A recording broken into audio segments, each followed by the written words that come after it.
Incremental greetings. Today I want to discuss about the pros and cons of Autopostpone and if you should turn it on. And as many things in Supermemo, there's no right and wrong. Depends on you, your preference, your needs and requirements.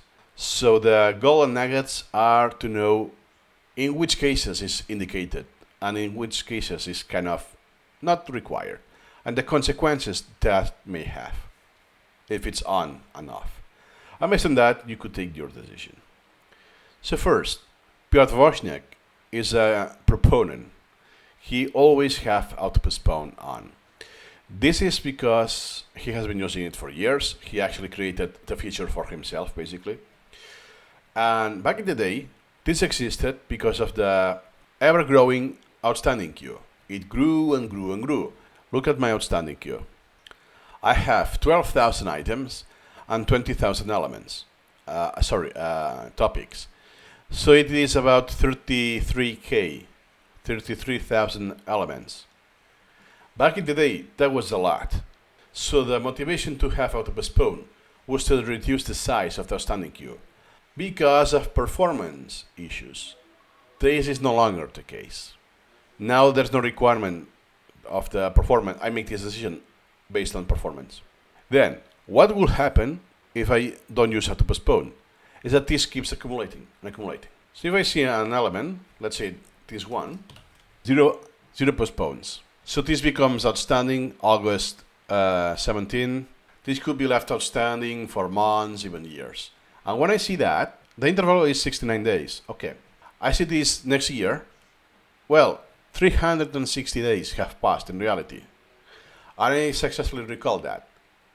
That means the interval will have been a year, because in fact is the time that have passed.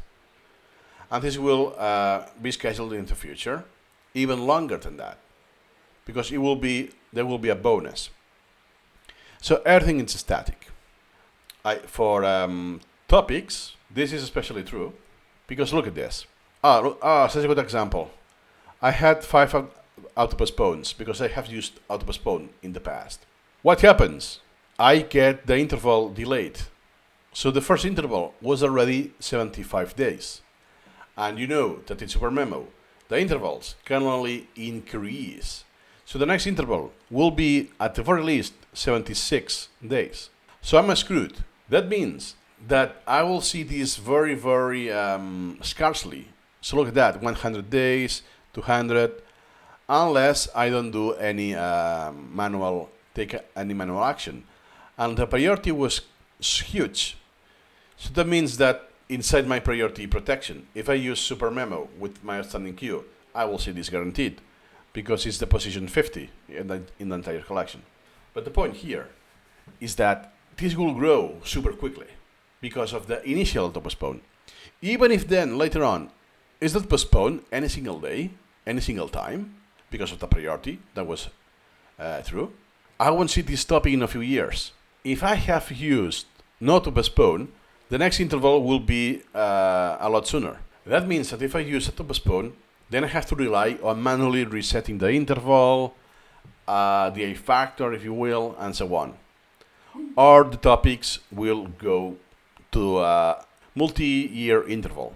That's one issue. So in this case, I will attribute this a point against Autopostpone, because it's increasing the interval, and then the next intervals will be crazy high. Second is that you have what's called the criteria. You have the parameters. You can only postpone items and topics and so on, but to simplify. One of the parameters is the priority. And if what I have used, I rely on. That means that in order to Autopostpone in a good manner, you need to set priorities well. If you don't prioritize at all, or not as much, the Autopostpone will screw you. That means that something you want to read, it will be gone, it will be postponed in the future, and something that you don't care as much, it won't be Autopostponed. It will be kept, and is what you will see that day. So if you really want to rely on Autopostpone, you have to follow priorities, or your sessions will be kind of so-so. because it will be kind of arbitrary what was postponed. And then you can set limits. And this is what I suggest. If you use Autopostpone, set at the beginning, set limits that it will be kind of easy to hit the ceiling. Now, in the interval it's above, let's say, a month, don't Autopostpone this any further. Or just Autopostpone topics, not items. So you will skip, as those settings, skip the items, and only the topics are postponed. But it's playing with fire. Unless you have a huge collection, when I mean huge, it's in the hundreds of thousands, I don't know. You have to really be good at auto-postponing. You have to really be good at setting priorities, understand what is this, and some trial and error. That you have previously used auto-postpone for a while, and you can see the effects it has in the collection. And it's too little, it's too much, and so on. What may happen? That then you have a topic that you see 2 years later, and oh shit, that was high priority. I wanted to see that, and was sent to the oblivion. I actually forgot this was in my collection, and it was because of the auto-postpone. And one last thing, if your motivation, why it's gone there? If your motivation to do auto-postpone is to see this number reduced to 0, please don't do it. I have a video on that as well.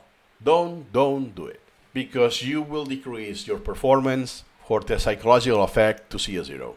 I will suggest to learn to not give a shit about this number, as I did, because, well, in Supermemo I never cared, to be honest, but I did in when I was using Anki. And I can quickly show this to you.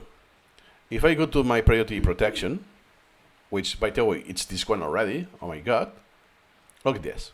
This is for items. That means that since December 2022, I have never finished my outstanding queue for items. And for topics, never. Was one point that I used Mercy or Postpone, something like that, with criteria. But look at this. Since September 2022, it's very close to 0. So it's not my words that I'm saying this to you. Are my actions. This is proof that I don't care about seeing this number. So, to wrap up, at the beginning, I will not use Autopostpone when you're still a noob in Supermemo. Once you get the hang of it and so on, feel free. Once you do it, start only with topics. Start easy, the minimum, the maximum, that's just a few days. So you have a lot of iterations, and it's easy to get the sailing. So the postpone will be skipped for that elements until you get the hang of it. And if you really want, you can get this incrementally increasing this. On, if you are like me, I don't want to. I want to be, let's say, static. So next time that I see the element, even if it's very late, very much later from the scheduled outstanding date, I want this static, because then everything goes crazy high, I won't see it again, and so on. For me, it makes sense because the priority range that I work with is very high. So it's very rare that I work with low priority elements, because if I would, with Autopostpone, I will be sending this to oblivion. And this is what happened to me. At some point, you know what, of my own usage, or it's just because it's my preference, or because of that, it's been to a point that Autopostpone it's hurting me. So you know what? Now my sessions are not that pleasant, because what I'm getting is not what I wanted exactly. And some of what I wanted was skipped, was postponed. You know what? Let me turn it off, unless and when my priorities are well set, then perhaps I will turn it on. But based on my flow now, I got no need to turn it on, Autopostpone. So for me it works. I also suggest to read, because at the end of the day, let me actually read the Piotr Woźniak description. Autopostpone postpones the review of lower priority material. Well, depends on the settings, but usually you will target lower priority. Example, running out of time. Yes. because you have information overflow. Autopostpone ensures that the student, I would say the learner or the user, does not get overloaded. Yes, you postpone the overload of elements, and that delays that the priority material are minimized. That is not true. As long as I keep my sorting criteria to follow my priority queue at some degree, so I may have, for instance, I have a very small random factor for items and quite a lot more for topics, but hey, it's not religiously priorities like this. I have some randomization. As long as I have that, most of what I will do is by priority, for the highest priority to the lowest. So, even if I don't auto-postpone, what will happen is that all of the other elements that are lower priority are neglected every single day. Were in the outstanding queue and remain on the outstanding queue. They're not postponed. And I cannot emphasize more that you should not care that you have a lot of items in the outstanding queue. What's the problem? It's the same thing that if you postpone this to another day, you haven't done the repetition when it's meant to, when it was meant for the optimum interval. You're doing it in a different day, regardless. So the only difference is that you see the element count to 0. Nothing else. The interval is not optimal. Your memorization rotation rate as consequence won't be optimal. You're just cheating this bias of having this to 0. No, nothing else. Absolutely nothing else. So yeah, please, if you use Autopostpone, let me know why. Let me know if you disagree with some of my statements.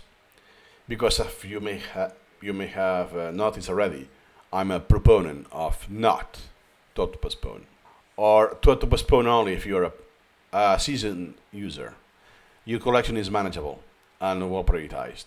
If that's not the case, you will do more harm than good. Nothing more to add today, and see you incrementally.